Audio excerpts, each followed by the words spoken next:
Good time of the day, wherever you at, everybody.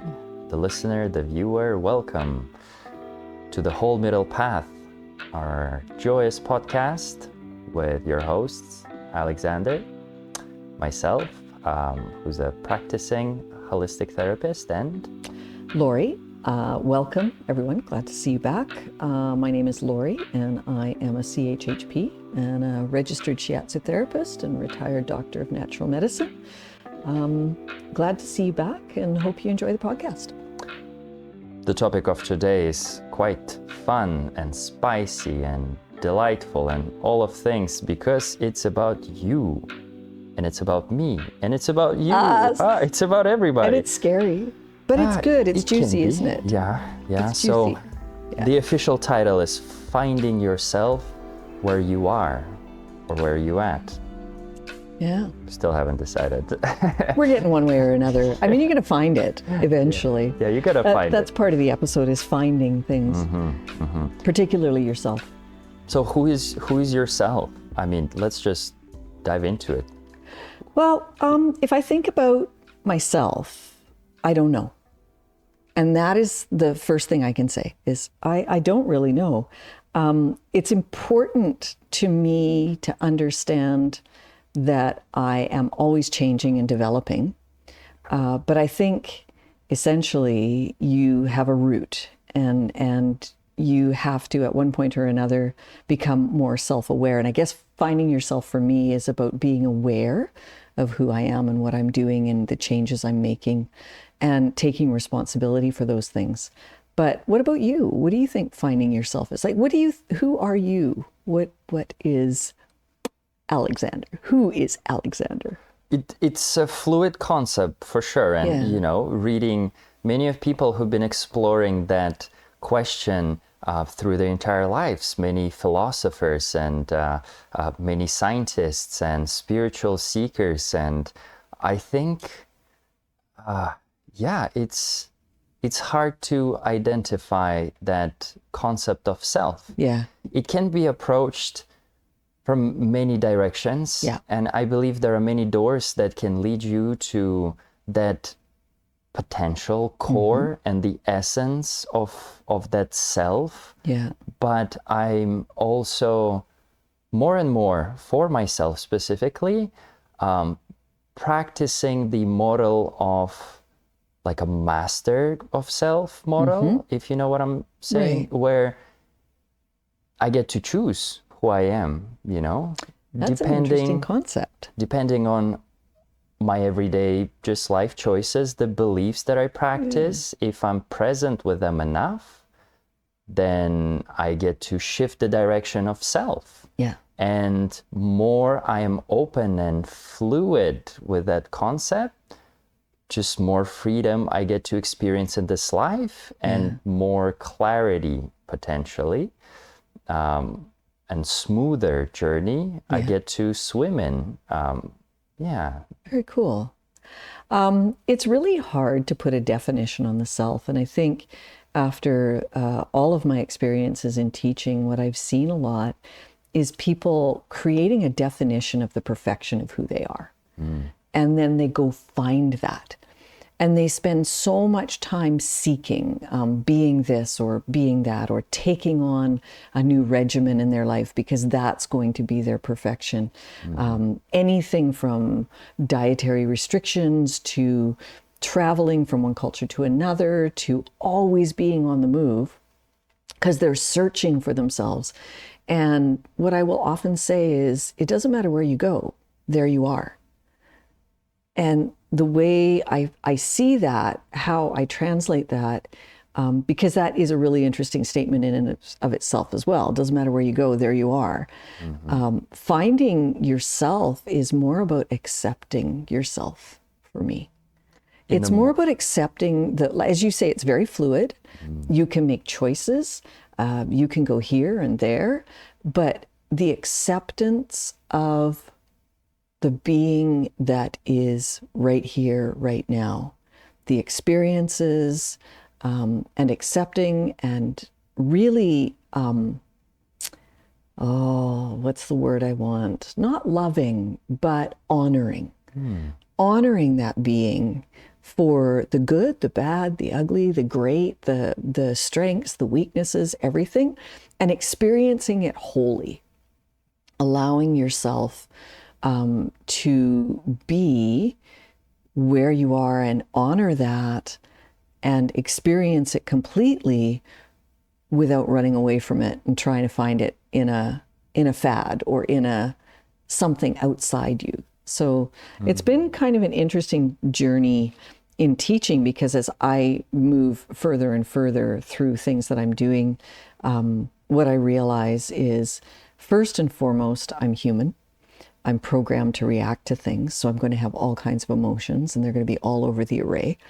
And second of all, I have to really be introspective and take a look at what I'm doing and be able to laugh at myself and say, you know what, this is a really weird, funny thing about you, but you can honor that and you can say, but it's okay. So I don't know if I'm making being really clear there, but I think a lot of it also has to do with being honest and authentic.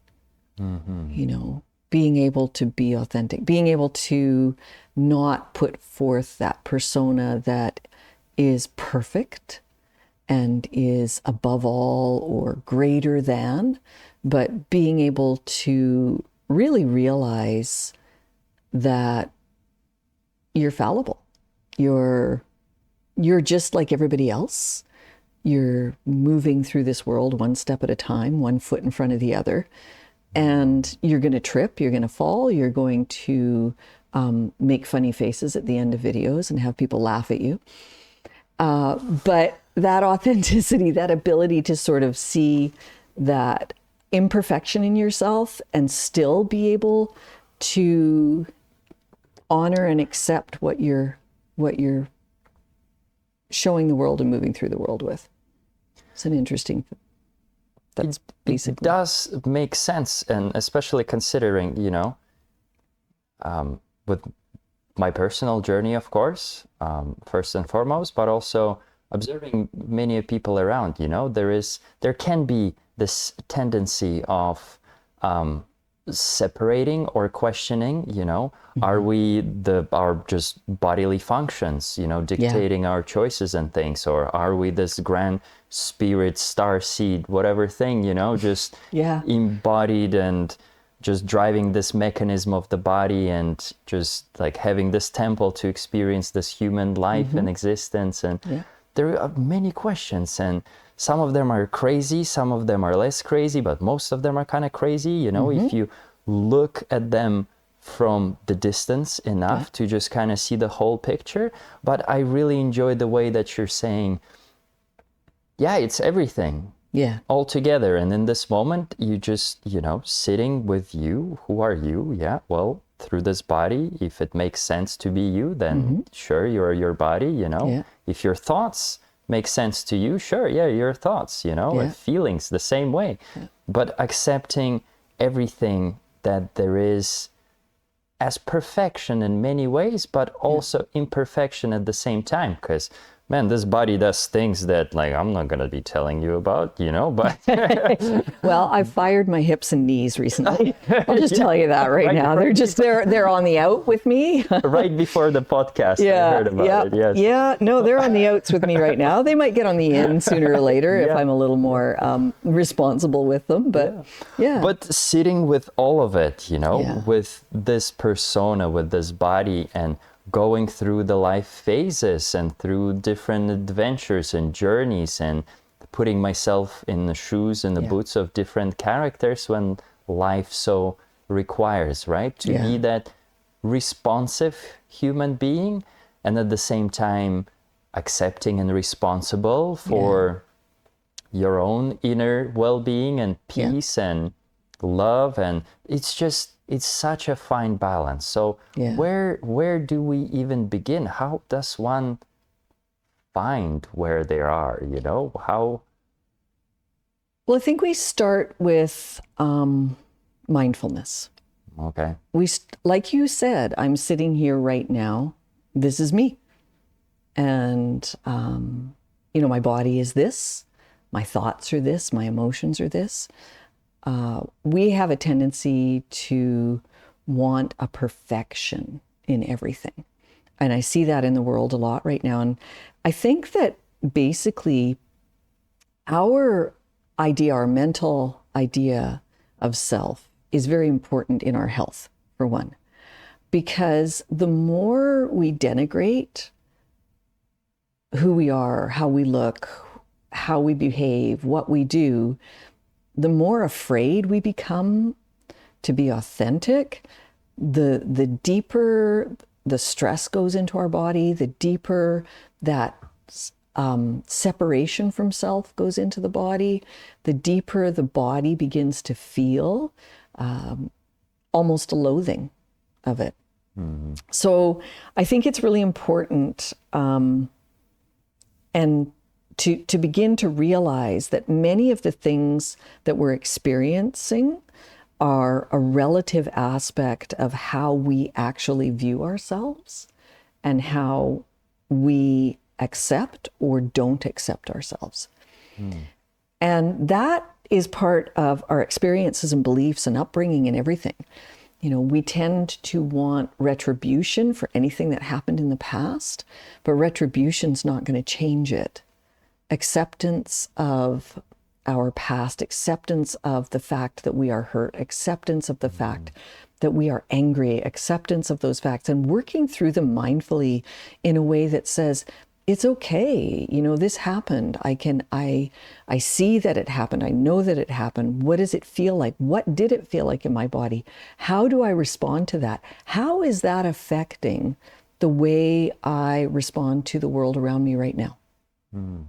Is it holding me in a prison that keeps me repeating the same patterns over and over and over because I want to fix what happened rather than realize that what happened to me or ancestrally or anyway, whatever has happened in the past, we cannot change, but we can move forward differently through a mindful acceptance that allows us to heal it.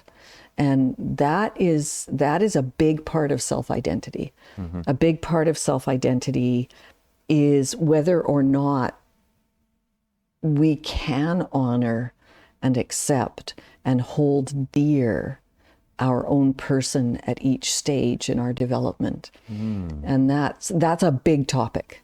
That's a huge topic. That's a big thing for people to overcome. And it's not something you do once.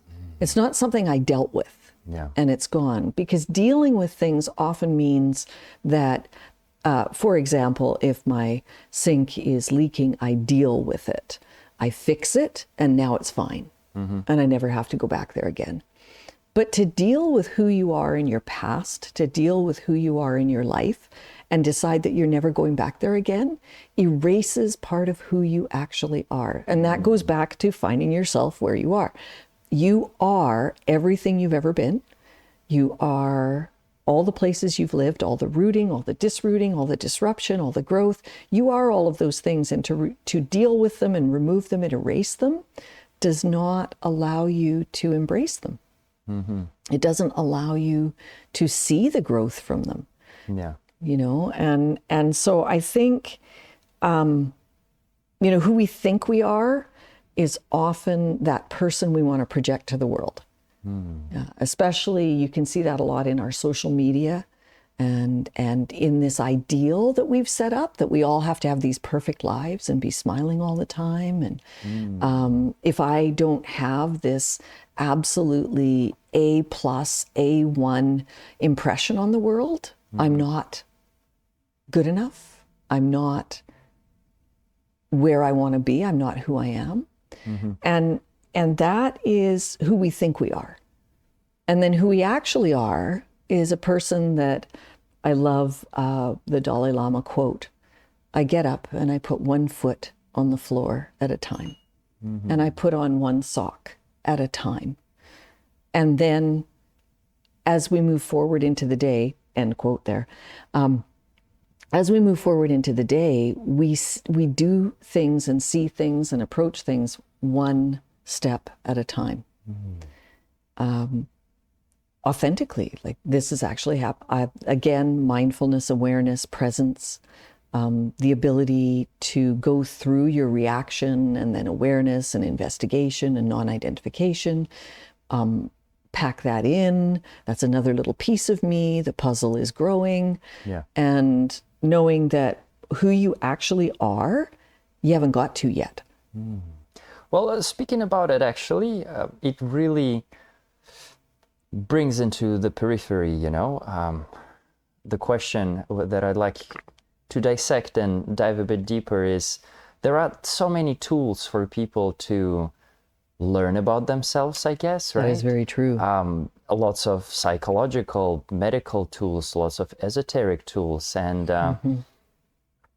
I find, yet again, just through my own experience, some of them, when you don't quite have the solid acceptance and reassurance of self, where like, it's okay that I'm uncertain, for example, or that's okay that I'm afraid, or that's okay that I'm, I have this and that sensation that I don't have to run away from, but finding something, let's say horoscope, or any kind of natal charts and things, or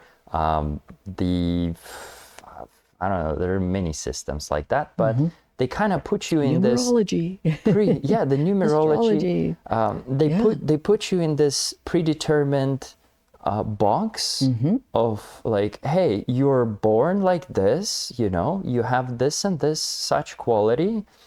So of course you have certain strengths and weaknesses, and sure, sometimes it really matches and it really works, know, and I've doubled in tons of these modalities, right. Vast variety of them.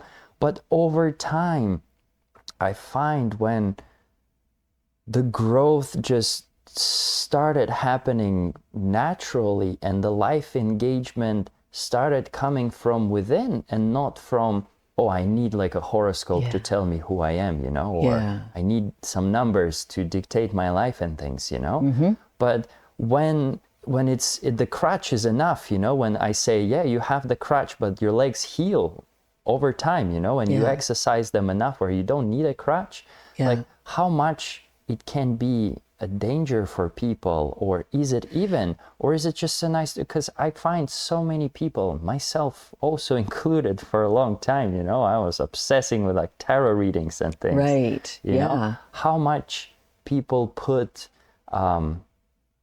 their life's responsibility of self onto something out of themselves, outside like themselves, the stars, the cards, the numbers, the things that, like, what are your thoughts on that?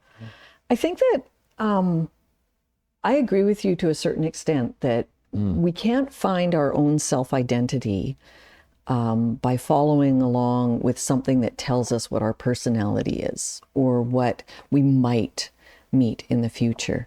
Predestiny is something that a lot of people, when you're doing your tarot readings and things like that, oh, now I know where I'm going because I'm predestined. I'm going to meet someone. I'm going to do this. I'm going to go here. And look, it's happening. But the truth is, if you go in the Akashic records, there are thousands of roads, and we make the choices to travel them. So when you're using those outside sources and you're identifying with things, that may be things that you're seeking or internally drawn towards because they're very attractive to you. And there is a law of attraction. So if you find things in those readings that you're very attracted to, things that are going to seem to fulfill a moment's need or something like that, you will attract that energy and move towards it. That's the road you're going to choose in the records that are there for you because you have those choices. Ultimately, I think what you're hitting on is what you realize is it's not those outside things that are telling you who you are. It's realizing the choices that you're making towards moving towards those things that you want to and those things that you don't want to that are creating who you are. So you make your choice. You can have something outside you tell you about you all the time. We do it in this world all the time. We decide somebody is something from a comment they've made. We create a persona, and then the whole world falls down at that persona and is amazed to find out that person is actually very different than they thought they were. So the truth is, there is that entire aura of things that can create who you are from outside yourself, but the truth essentially is that the choices that you're making are creating who you are, not those things. Could it be? And they are a lot of fun. I mean, they are a lot of fun. I cannot doubt it. They can fill holes and they can do things, but essentially, they will eventually let you down because you're going to move past that moment that they predict and that you've been attracted to.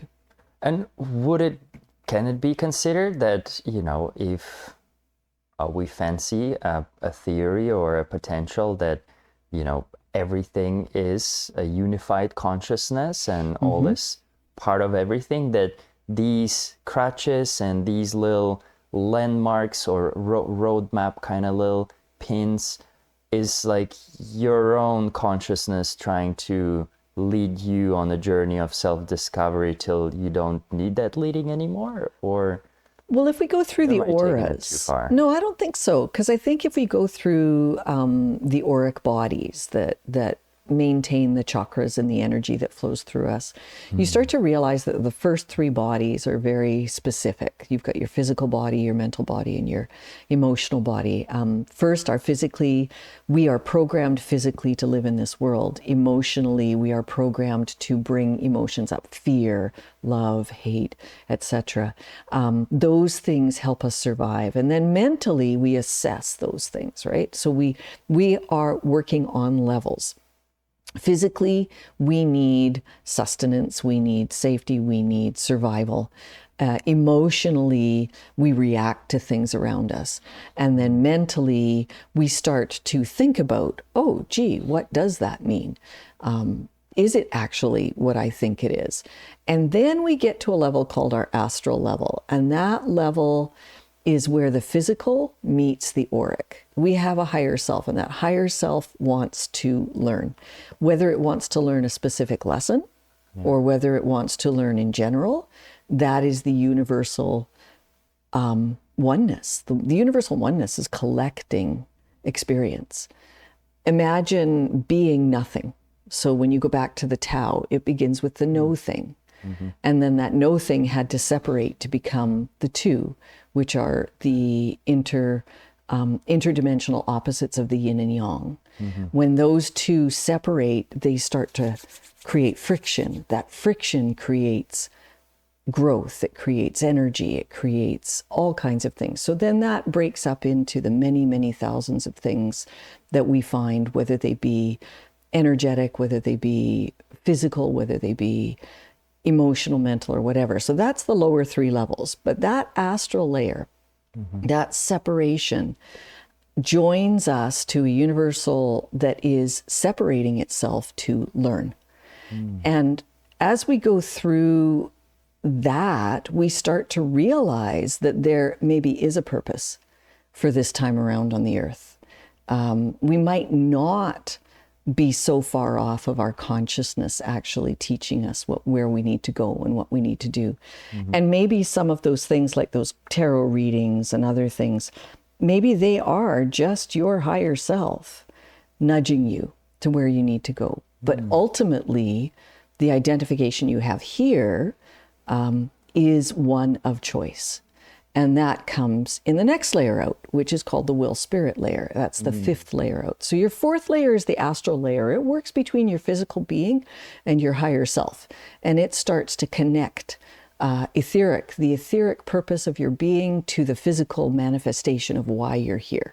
And that comprehension of life, is it based on Tao, like the Buddhist teachings? Well, you go back in every culture, they have the same origin. That there is the one sought to become something rather than nothing.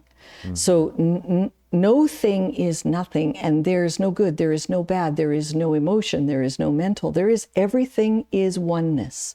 So think about that. There's no ability to feel, there's no ability to separate love and hate, there's no ability, it is all equal. And the interesting thing about the yin and the yang, wearing that today, by the way, the interesting thing about the yin and the yang is that at no point in that cycle is there evenness or stasis or perfect balance. Have you noted that? It goes from small to large, large to small. It's always moving. And that's where we're at right now. That is when the no thing, which is that perfect stasis of complete balance where there is no friction, there is no interdependence, there is just everythingness, completely flat, completely no thing, begins to become disrupted and imbalanced. But it's a beautiful imbalance because it's a homeostatic imbalance. It's an imbalance that will always cycle back to itself again. And it will always interplay. So, everything is in a way, in mindfulness, they say everything is neither good nor bad. It simply is. And that is the non-identification. That doesn't mean it doesn't feel bad. That doesn't mean it doesn't feel good. That doesn't mean we don't experience it. But in reality, when it comes back to its origin, it simply is. And it's interesting when you start to work through that astral layer. A lot of people do astral projection. They want to find out who they are. They want to leave and they want to find out the answers. We already know the answers because we're already connected through the astral layer. We know our answers. We simply, every once in a while, got disconnected because the physical world is so different than that interdimensional oneness that we come from. So the will spirit, fifth layer, really interesting layer. This is where we find choice. So we've all been told through mythical, real mythical truths, through religions, through all other things, that we have freedom of choice. And that is our will spirit layer. That is the layer that determines where we take those nudges and what we do with them. Whether we are going to use them progressively or whether they're going to be detrimental. So if we separate from that will spirit layer, we tend to make poor choices because we tend to make choices based on reaction rather than our true will or our true spiritual being. As we get up to the next layer, we get into the layer of our soul, the layer of our spiritual double, which is the manifestation of our individuality once it leaves the oneness. And then finally, we move up into our divine being, which is part of everything. Yes. But the will spirit is an interesting layer because it also connects to our sacral chakra, which is our chakra that is self-identification. It's where we transfer from one being to another as we develop in this world. And it's how we fit into the world. It's our sense of self-identity. It's our sense of fitting in with others. It's our sense of our ability to be social. And it's so interesting that that's attached to our will spirit. Because those two interplaying, one of them is translating the ideas of where we need to go and what we need to do to teach our higher self, and the other is developing who we really are here within our own being as our sacral chakra. That's quite substantial dive, I'd say, and I really love how you just beautifully collaborating and just using different tools from different modalities, from the yogic traditions, from the Tao system, from the indigenous cultures here, and just putting them together to create a broader understanding in the picture of relation of self to yourself and to the grand scheme of things, right? Where it leads me to, I guess, believing or having an opinion that there is no as you said before, right? There's no right or wrong in a way, but there's no wrong choice that one can take in exploring self and exploring this journey where, in a grand scheme of things, being connected to that ultimate oneness, however you want to name it, right? God, creation, life, love, I don't know. But it just feels like in a state of complete mindfulness and relaxation and trust in that the nudges that you have, the genuine sense of excitement that you have in actions that one might want to take in life, if one is staying in that flow constantly, right? Just acting on your excitement, what sparks you, right? What pulls you forward, overcoming the fears that might be obstructing, the journey towards that. Creating like a hero's journey, like writing your own Iliad, being a Homer of your own life. I'm going classy on y'all today, but you're really creating this epic through your life's journey, and you can never go wrong because there is the ultimate mechanism of self-adjustment. If you stray too far a path from your fate or whatever it can be, or from your ultimate desire to experience life the way you truly want to experience, like your all the levels synchronized together want to experience, you will get course correction, no matter what. So, and the interesting thing is, I think when people are looking for themselves, they feel like if I find myself, everything's going to be perfect. And it's not. Like, sometimes that journey is painful for that growth. Sometimes the journey is repeated painfully over and over again, not just for the outcome, but for the experience itself. How many of us have gone out and gotten a sunburn? We know what that feels like. It hurts. And then you burn yourself on a stove. We know what that feels like. It hurts. We still, for some reason, grab a hot pot.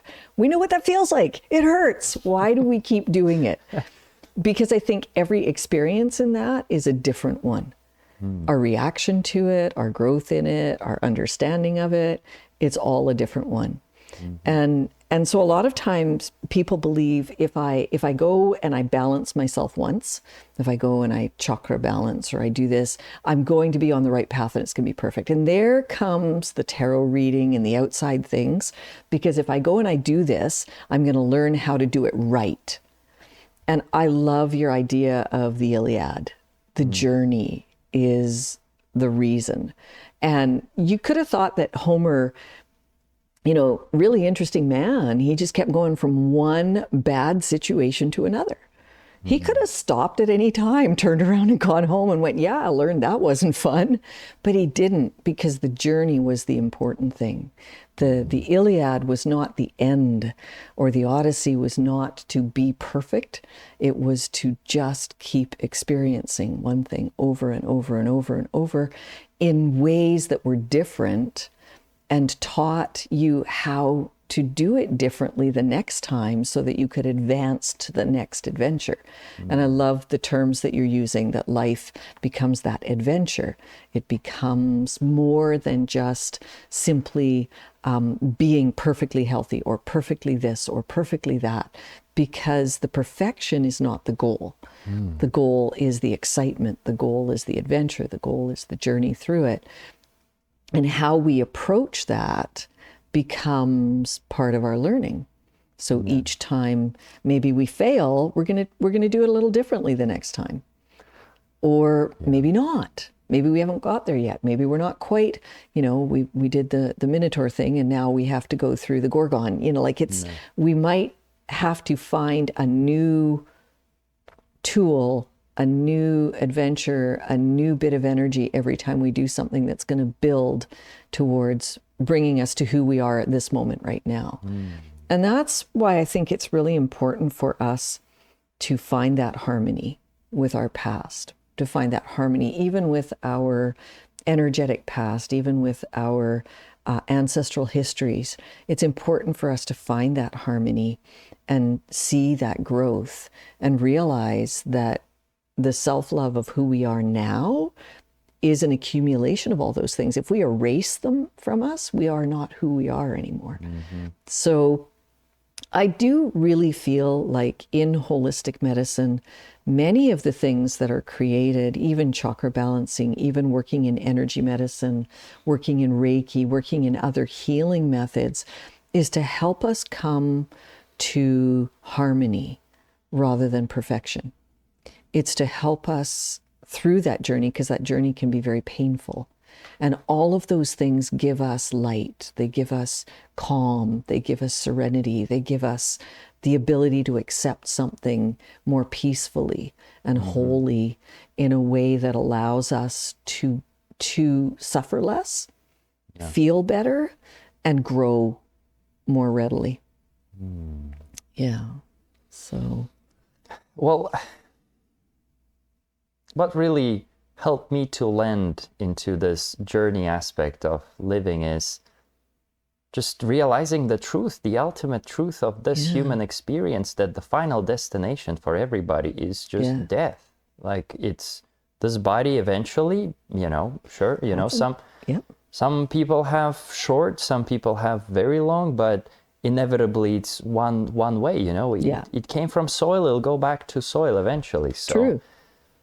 Why stress? Why rush anywhere? Why, what's the point of chasing that level of, I don't know, just imaginary perfection in many ways, when inevitably it's just, but I feel like as long as, sure, go chase dreams, attain crazy records, compete, I don't know, whatever. But if it genuinely brings you joy, but if I have to suffer through it, where I'm not sure if you know David Goggins, where his whole persona is built on, he healed himself through crazy amount of suffering, and he went through crazy amount of childhood and family related, dramas and traumas, and for him the healing aspect, it was just picking himself up and on a sheer willpower and discipline through hurt and pain, pushing his body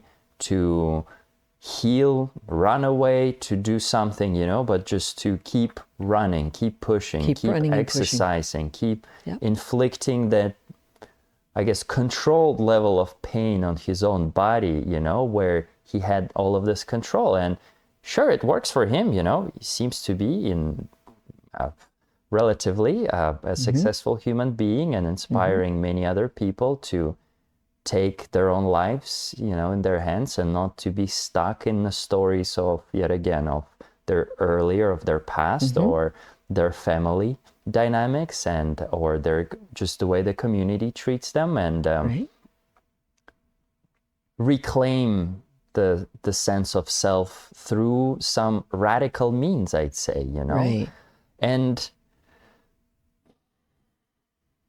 I guess where a little bit of pet peeve of mine comes in, and it happened fairly recent, even with a great buddy of mine, and he's a great coach and leader in many of spheres, but this very radical claim, when they find something that really works for them, everybody has to do panacea, it's like everybody has to do it, and all other things are outdated and no longer make sense, or he was claiming, it's like, all the chakra system is outdated, without even considering that he might have been just surfacing, kind of looking at the associations of the chakra system, and if we use it this way because it's very clinical, and it's not going to work. It's very outdated, even though there is thousands of years of yogic studies that's been built on, the Vedic education that's successfully been helping billions of people over the span of time, that humanity existed, to maintain their physical selves, to just somehow, to take care of this mechanism that we call human body. So I find, how can we be vigilant and not to be swayed in the dangers of someone's being like radical of things? Or I think, sometimes radical works because the same as surgery, right? The body is programmed to heal. So is the mind. We have mechanisms, enzymes, cells within us that are programmed to heal us. And often, if a bone heals wrong, you re-break it in order to get it to heal right. And that's a great thing. That is a good thing. What I want to say about that is that after the bone has healed right, do you go back and re-break it again? hopefully not. Well, I hope not. Like, Yeah. do you just keep breaking it so it will heal better, heal better, heal better? And maybe sometimes we do need a radical shift. I think, there's a pressure in our society, and you brought it up here in our notes, and that there's a pressure to change versus a power to grow. And often radical things are that pressure to change. You get where you're at by doing a certain thing over and over and over again. And if you don't change that thing, you're just going to stay where you are. Now, if that place is comfortable for you, good on you, stay there. But if the leg is broken, it might need to be healed. And so a lot of times when you work with a very radical set of, and they tend to be almost self-punishing. Like, you have to be strict. You have to stay on this. If you verge from this, you are going to lose everything. In a way, for a short period of time, it has to be like that. If the leg is broken, you don't walk on it. Because if you do walk on it, it's just going to make it worse. And then they're going to have to re-break it again because it's not going to heal properly. So that radical bit of energy is probably the impetus to tell you that something can change, that something can grow, and it can be different. And it becomes safe. If I keep doing this thing, I will always be perfect. And what happens when balance becomes static? It just ends. That's right. So, or if you do the same thing over and over and over and over again on the opposite end of the scale, are you actually growing, or are you simply going into a safe place that creates the same feeling but promotes more endorphins? And so it's sometimes necessary to have that radical change. And I think that's where you're coming to the point where this person is helping a lot of people. But staying in that radical mindset, staying where it is probably what's bothering you, because you're beginning to understand that there has to be a homeostatic balance. It would be the same thing as saying to somebody, well, your leg healed wrong the last time, so we'll break it again, and then we'll let it heal, and then we'll break it again because it might heal a little better. And we'll break it again because it might heal a little better. And we'll break it again. And we're doing the same thing over and over and over again, but we're actually deteriorating the balance. We're actually not letting the experience be there and develop us to the next step. And I think that's the difference between change and growth. The pressure to change is that you got to do what somebody did so that you get the same results that they did. But if you don't do that, you're not going to improve. And the power of growth is that you make a change, and then you take what you've got from that change and you allow it to propel you forward into your next step. And some people just get stuck, and that's okay, because that's where they're learning. That's where they're at. It doesn't mean they're wrong. It just means every once in a while you have to take a step back and be mindful about what the reality of that is. Definitely that really militant push to take control of me and put myself into a very strong place of change is necessary. Once I've made the change, reassess. Yeah. What's next?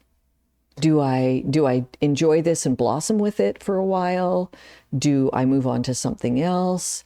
Because we're never finished the journey, until we actually die. I think you're right that's the end of the journey, is death.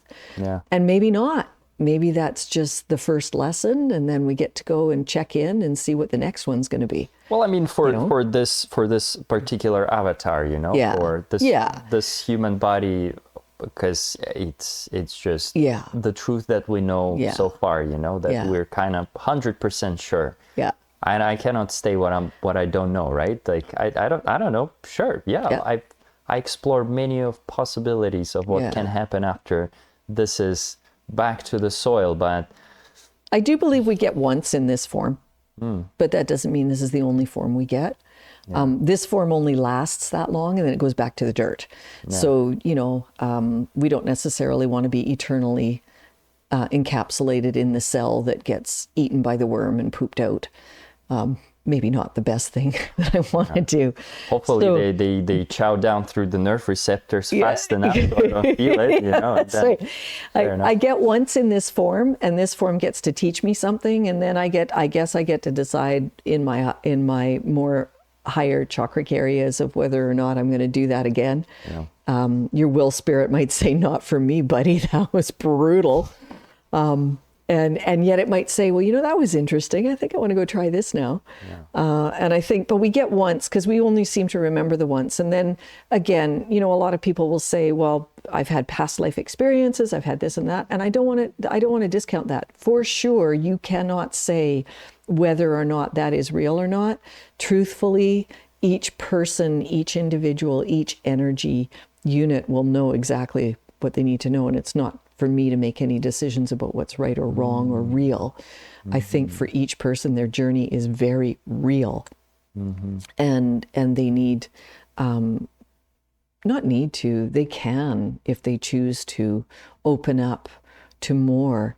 There are definitely veils that I've seen. There's definitely things that I've experienced myself where belief, and again, holistic health, holism is based in faith and belief. So whether or not you believe you have a brain, whether you can see it or not, your belief sets the tone for many things. Going back to what you say about, do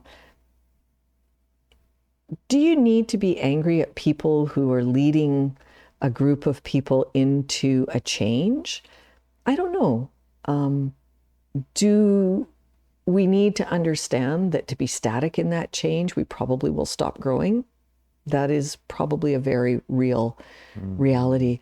But at the time, each one of us steps into an experience in order to bring us onto a path we need to be on. And then it's up to us in our own learning and understanding. And this is a hard thing because when you start to go into mindfulness and you start to go into Buddhist beliefs and you start to go back into the Vedic beliefs and things like that, there is a self-responsibility. You make your choices. And people will say, I hate to think that a child would choose to have cancer. The child didn't make that choice. The will spirit body made that choice. The will spirit body is ancient. And it is learning something. And then we start to see that there are children that go through huge suffering, but are so incredibly advanced and sage and wise and understanding and loving. And maybe they're on the final leg of their journey. Maybe they're at the end, that they don't need to learn anymore. So what they do is become enlightened with their own final end. They can let go of the human body. They can let go of the journey that is physical and emotional and mental, and realize that their scope is so much greater than that. And I always find in that case that there is so much more calm and peace, and the energy around them is so much more refined and expanded. And it's very sad for those of us who are here. It's incredibly difficult. It's renders us almost incapable of the understanding of how things could be so cruel. And yet at the same time, we're all headed there on that journey. And we're seeking it. Yeah. People are sitting on top of mountains to become enlightened. And what is enlightenment but the pure ability of acceptance of each and every aspect of our being? Mm-hmm.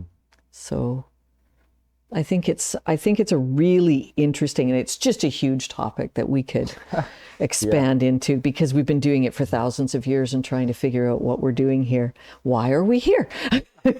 But to give our listeners and viewers today a little bit of a toolkit as the intention of these podcasts, so you go away with something that you can use in your own life. Yeah. To recap everything that we chatted with you today about. So if we have a couple things to take away, and I'm going to be listing them from what I've just kind of pulled from our conversation. Lovely. And you throw in extra, or, guide me if I'm a little bit astray. But so just the radical self-acceptance, where you at right now, just sitting with like, okay, well, things happened to me in past. I am here right now. Things are happening around me. It just is, So just beginning from that mindful acceptance and realization that, hey, you are here. You just embrace it, because there's nothing you can do about it right now. Take it one step back to the reaction. Because again, going back to that programming, if there's a takeaway that you can have from the acceptance, is that before you can accept something, you have to react to something. Fair enough. So your reaction is going to be part of your programming as a being on this planet. It's going to go back to your physical safety and structure. It's going to go back to your emotions and thoughts and beliefs around something. It's going to go back to how you actually adapt to the world around you. And when we start to take that reaction, whether we've been angry, whether we've been sad, whether we've been hysterical, whether we've been feeling like we're an imposter, like sometimes I feel, all of those reactions need to happen first. And then we can move to the awareness that we are in reaction. So I would challenge each person as they're having the reaction to become very aware of it. What does my body feel like? Where is this sitting in me? Why am I having this reaction? Is this reaction one of emotion, mental? Is it sitting physically in me? Is it causing pain? Is it creating shortness of breath? What is it doing? That awareness of just the reaction itself is the beginning step. And then moving into an investigation. Do I like this reaction? Not so sure. Do I want this reaction? Maybe yes. So do we need to then take steps? Do we need to monitor our breath? Do we need to actually open our eyes and look at something physical? Do we need to do math backwards to break the chain of thought of the reaction? So these are just some of the little things that you can use, tools that you can use to bring yourself into that further awareness of investigation. Well, and pulling out of that information again is, I guess, the very essential is to ask questions, not to be afraid to ask questions of yourself, of why am I feeling this? Or like, where am I feeling this? How does it feel?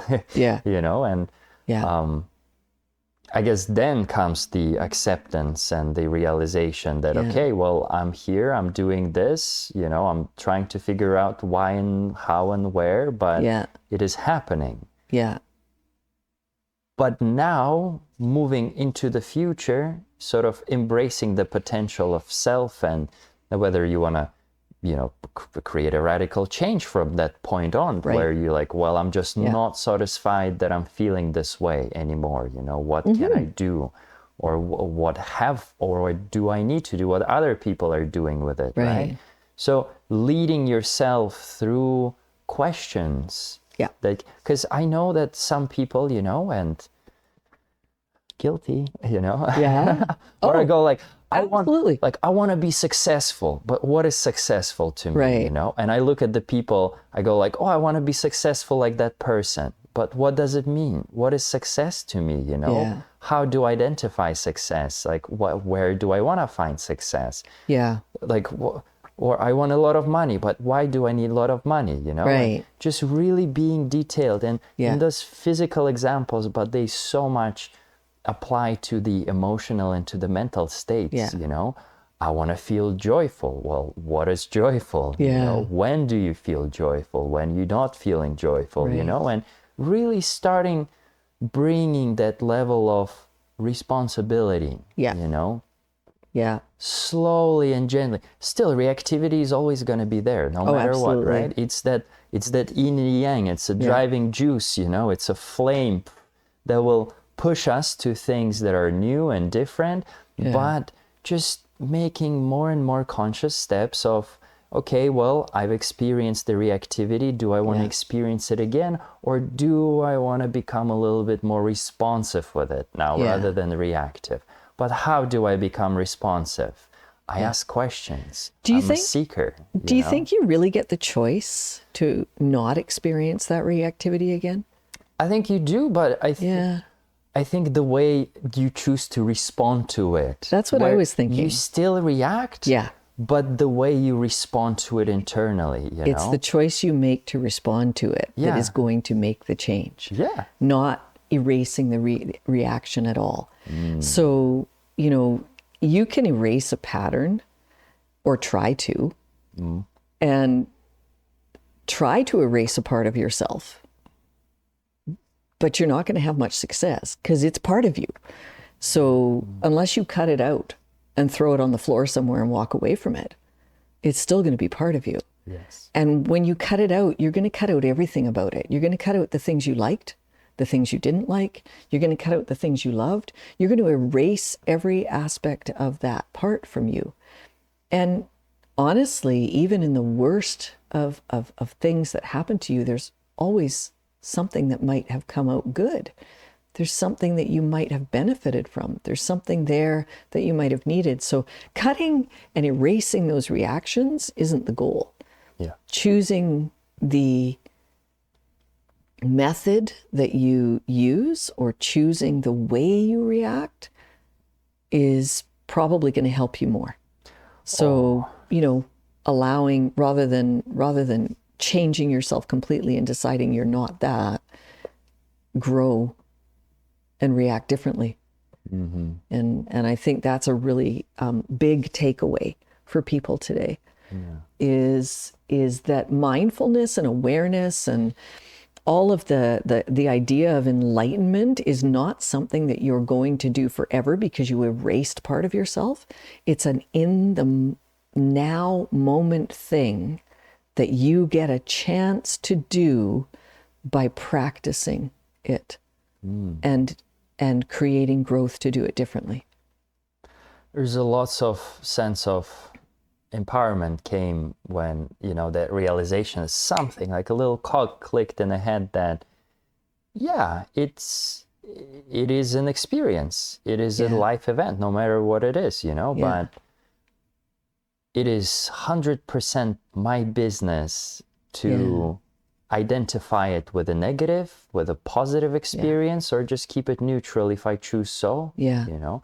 And it can be not in that moment, but I can go and I can do journaling, I can, you know, then I can really unpack it when time is right, when my body's not in a surviving state or whatever. but it's such a, like, it just changes. It changes life experience to a much broader and involved journey, where one truly, I believe, can embrace becoming a hero of your own journey, you know, and you just, and it's, to me, that's the purpose of my life, just to be the hero of my journey, that's me. I guess when we started, you asked, like, what is self to you? That's me, that's self, I'm the hero of my journey, however it is, whatever it is, I don't know. It changes all the time, but I'm embracing all of it. So that's right. I'm happy for it. Very cool. That kind of takes us, I guess, into our next thoughts as we're starting to work through things is that the fact that we're on a journey, we're going to keep reacting, we're going to keep reacting, we're going to keep reacting, we're going to keep growing, we're going to keep learning. And what is it that stops us from getting where we want to go? I mean, that's something that I think we can start to look at next time. That's juicy. Is what is it that holds you back? What is it that stops you? As you say, you're the hero of your journey, and you want to do this, and you want to do this, and you want to do this, and you want to do this. So what stands in the way of that? And a lot of times, and I think we will investigate this next time, maybe, we stand in the way of that. Our own fear, our own patterns. And sometimes healing is about understanding that our patterns are okay. Sometimes it's okay to be safe. Well, the sense of and comfort, sometimes, right? Yeah. And sometimes we need to push ourselves a little bit and not be so safe, because if we do need that healing, we got to grow. I mean, eagles do, push their little hatchlings out of the nest when time is right. So. That's true. That's true. If you enjoy our humble rumblings. And here I am doing this podcast, making funny faces, putting myself out there, which is, one of the things that holds me back. A true hero's journey. A true hero's journey. Here we go. Stay connected if you want to hear more, as in the next episode, we're going to be diving deep into what kind of hurdles, obstacles, and self-imposed nonsense that one can spice up, maybe. I don't know, your own journey. Identify.